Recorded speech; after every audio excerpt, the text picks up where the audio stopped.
What's up, y'all? Glad to be back. This for my Who That's, for Who Dat Nation. So I have been meaning to touch on this, and where the power rankings came out like a week or two ago. And they got us at the bottom of the barrel, which I'm not surprised, but I didn't think we was gonna be very at the bottom of the barrel. So ESPN power ranked us coming into 2025 season at 32. And PFF have us 30. Guys, we're not that bad. Come on. Come on. No way in hell we that bad. No, I'm not buying it. Not buying it one bit. So basically, I'm gonna stick to PFF.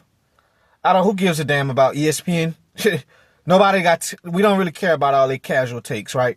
So PFF, have us at 30. The reason for the low ranking, lack of roster depth, defensive performance last year, quarterback play coming in this year, and Saints relying on young quarterbacks, and last but not least, Derek Carr retiring. Guys, who gives a damn about Derek Carr retiring? To me, the ranking should be the same even if Derek Carr was coming. He ain't making that much of a difference, guys. Come on now. I don't know what they talking about. Like, they acting like Derek Carr is the main trinket on why we're this low. Get out of here with that. Guys, you know how I feel about it. They're right. Is our roster depth kind of shaky? It kind of is. But we have talent. We have young talent, young promising talent. We have receivers. We have backup running backs. Keandre Miller just got to stay on the field. We drafted a kid. The running back. We have secondary that probably needs to get better, but it's talent on this football club. We have some talent. Now, they don't have the much experience compared to everybody else? Maybe not. But it's promising talent. All we gotta do is stay healthy, guys. Sky's the limit. Then on top of that, PFF has a duo of Chris Olave and Tyler Shook. 31 out of 32 on this list are quarterback wide receiver tandems. And the last tandem was Mason Rudolph and DK Metcalf. So obviously, this statistic came out before Aaron Rodgers signed. Guys, how's Chris Olave and Tyler Shook at the bottom of the barrel? Get out of here with that. And then the guy that came up with this list from PFF quoted, Olave has the talent to be a top 10 receiver in the NFL. He has earned PFF receiving grades of 82.9, 82.9 again, and 83.0 in his first 3 seasons. So 1 minute you're telling me he's a top 10 talent, but he's going to drag all the way down to 31 just because he's playing with a rookie quarterback? Get out of here with that. Get out of here with that. How's Tyler Shook lower than Bryce Young and whoever he's throwing to? Drake May and Stephon Diggs. Come on, man. I'm not buying it. I'm not buying it, guys. I'm sorry. Browns quarterback Jerry Jeudy. I'm not buying that, guys. Nah, we not. Olave should be like, realistically, taking my bias out of it, I say probably 20, around that range, 20 to 25. And it's not Olave, it's being able to, really, I think the list is, the why he's this low is because Tyler Shook. It's really just Tyler Shook and the ability if Chris Olave gonna stay healthy. But, you can't tell me we don't have a better tandem than the Indianapolis Colts quarterback receiver situation, Michael Pittman and whoever. If it's Daniel Jones and Anthony Richardson, get out of here with that. I'm not buying that. So, guys, we have nowhere to go but up. We have nowhere to go but up. It doesn't matter, guys. None of this power ranking bullshit. It doesn't matter. It don't matter. Coming in, this is a new year. So here's some more stats for y'all.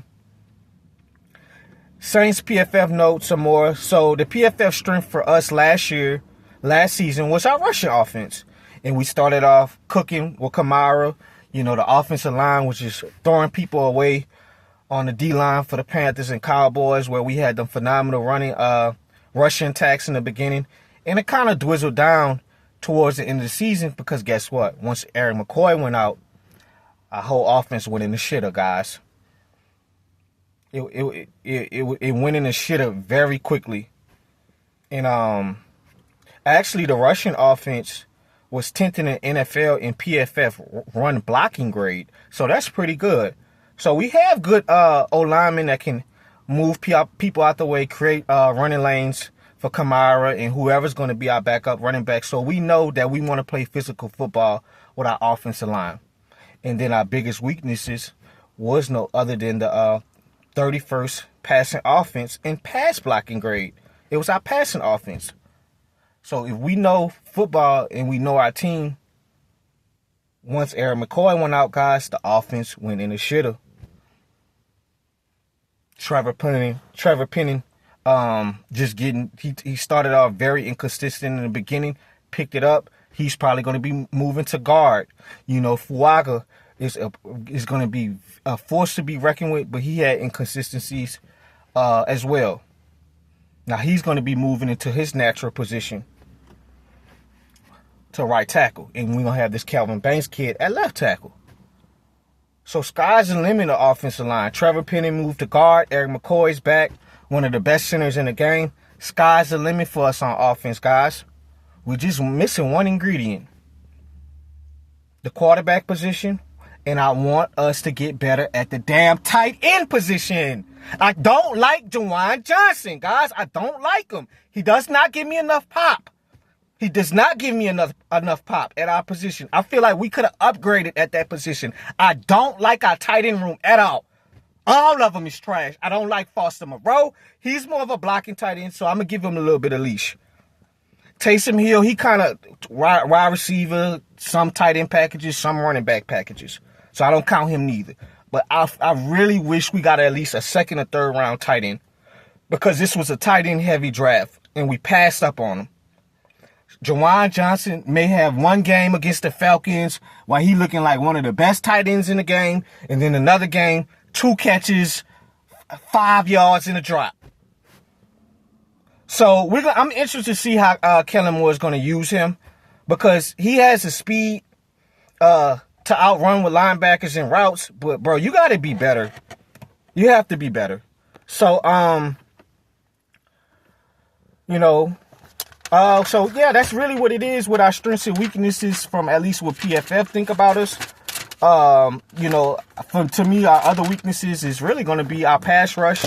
If guys can get back there, if Granderson can turn it up a notch, if Chase Young, the $30 million man, he is trash to me, guys. He's to be picked number 2.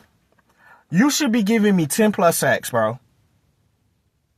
And I'm not gonna say Chase Young is trash, but I will say it's just you have too much talent to not be wreaking havoc in the backfield, in opposing quarterback pockets. I would have never gave you no $30 million. Nah. You've been on 3 teams, bro, in damn near 3-4 years. You're inconsistent. Do you have games? Yes, you do have games. But it's not enough pop. We don't have that go-to guy in our pass rushing room right now, guys. We don't have a Micah Parsons. We don't have a Nick Bosa. And it's okay. You don't have to have a dominant, you know what I'm saying? But at least be good than average. Like a DeForest Buckner, like a Danielle Hunter. You know what I'm saying, guys? Like this young kid, Will Anderson. Like a Josh Allen Hines from the Jaguars. You can't tell me Chase Young is on that, at least from now what I've seen. For me to be paying you $30 million? For 6 sacks? No way. Nah. So, let's go over some PFF grades last year for some important players. So, AK, Alvin Kamara had a 73.7 PFF grade. Chris Olave, 82.4. Rashid Shaheed, 69.7. Juwan Johnson, 66.7. Eric McCoy, 94.4. Eric McCoy is probably our second, third best player on the team. Eric McCoy is a dominant center, guys. It's just that simple. Cesar Reese, 67.6. Brian Breesy had a whopping 36.5. Carl Granderson, 79.7. Chase Young, 66.8. You're not even outplaying Carl Granderson. Cam Jordan, 57.4. Demario Davis, 73.2. Kool-Aid McKinstry, 66.1. Alontae Taylor was absolutely horrible last year at 45.0. Tyron, 60.5. And Justin Reed, coming out free agent safety star from the Kansas City Chiefs. He comes back to Louisiana, his home roots, and he had a grade of 78.2, which was phenomenal. So that's what we hope we get our money's worth with Justin Reed, because secondary was kind of not good last year, guys, at the safety position. Tyron, he looked his age, guys. Tyron looked slow. He couldn't tackle. I mean, I remember he was matching up with Dallas Goedert with the Eagles week 3. He was just getting tossed around like a pizza. I'm like, man. But hopefully we clean some stuff up in the secondary, because training camp, guys, Alontae Taylor has been balling out. He's been balling out. So we'll see how Brandon Staley is going to use, his defense coming in. But when I look at the bottom rankings for PFF, I'm gonna give y'all how they feel about us. For the PFF rankings for the bottom 20. So 20, Indianapolis Colts. 21, Pittsburgh Steelers. 22, Seattle Seahawks. 23, Las Vegas Raiders. 24, Miami Dolphins. 25, Jacksonville Jaguars. 26, the New England Patriots. 27, New York Giants. 28, New York Jets. 29, Carolina Panthers. 30, New Orleans Saints. 31, Tennessee Titans. 32, the Cleveland Browns. So you got us 30 behind the Panthers. This is my problem, okay? Guys, we're not that low. We're not that low. First of all, the Colts is way too high. Don't get me wrong, Shane Steichen is a great damn coach. But when you don't have a quarterback that's been, both of them, Daniel Jones, I'm not going to fault Daniel Jones for his struggles in New York all the way, because that offensive line had to be one of the worst offensive lines in professional football in a while. But Daniel Jones, when he does have a clean pocket, he's still not making those wild throws. Anthony Richardson looks like a bust. He should have stayed in college. So I don't know why in the hell the Colts, to me, if we match up and play the Colts, we'll beat them, guys. We'll beat them. Steelers, okay. Seahawks, okay. Vegas Raiders, okay. But it's still, we're going to see what the Raiders are going to be able to do with Geno. I feel like, Raiders they're fine. Probably like 2 spots below. Dolphins are a little bit too low for me. Jaguars, Patriots. I feel like we should move up to 25, guys. Like 20, around that range. I feel like we 30 to 25. Move us up from 30 to 25. I feel like we better than some of these teams on here. We're better than the Giants. We're better than the Jets. I'm not ready to crown Bryce Young. I'm not ready to crown him yet, guys. There's no way the Panthers are better than us just yet. No, I'm not rocking with that. I'd say around 24 to 25. I could say that. We're not this bottom of the barrel, guys. We got to remember, we had young quarterback play, Spencer Rattler, Jake Haener, Derek Carr, in and out of the lineup. In the injuries in the O-line, secondary, superstar cornerback was traded away. We played with a lot of prospects last year, guys, and a lot of injuries. Now we get everybody healthy. Now this team can be able to compete and just play hard. I don't think we're going to be bottom of the barrel picking number 1, guys. I don't see it. And this is a rebuild year. Maybe we win 6-7 games, guys. Who knows? But it's nowhere to go but up, because everybody's counting us out. Who gives a damn what these people think about where we're ranked at? You think the Denver Broncos and Sean Payton gave a damn last year? You think Dan Quinn and Jaden Daniels gave a damn? You prove people wrong. So none of this PFF nerd analytic bullshit ESPN casual take. None of this matters. This is a new season. So, guys, we don't need to get too caught up in these stupid rankings. Who would have thought the Washington Commanders would have been in the NFC Championship? And, guys, I'm not comparing us to the Washington Commanders. I'm comparing us to the simple fact that maybe we can make some noise and scare some people. It's about being realistic. Do I think we're a playoff team? Hell no. But do I think we can be able to win some clutch games? Yes.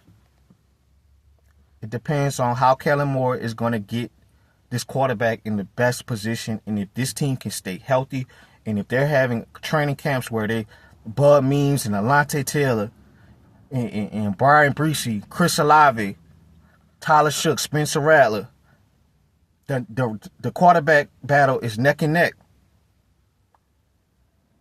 So I'm interested to see how we're gonna play this year. But my whole take on this, guys, let's not worry about all of this power ranking bullshit. It does not matter. It's a new season, and if everybody, do their job, we can be able to have a promising season. Who knows what can happen? And the main culprit is this quarterback and this offensive line. That's all. That's it. And if Kellen Moore can put us in great situations when it's fourth quarter with 2 minute warning, 5 minutes left in the game, Dennis Allen couldn't pull off the close games. So we're going to see what Kellen Moore's made of. So that's my take. And I got a great video coming up soon with my, I'm going to do at least five New Orleans Saints coming into this year with the most pressure. That's going to be my next video for y'all. But I'm out. Peace.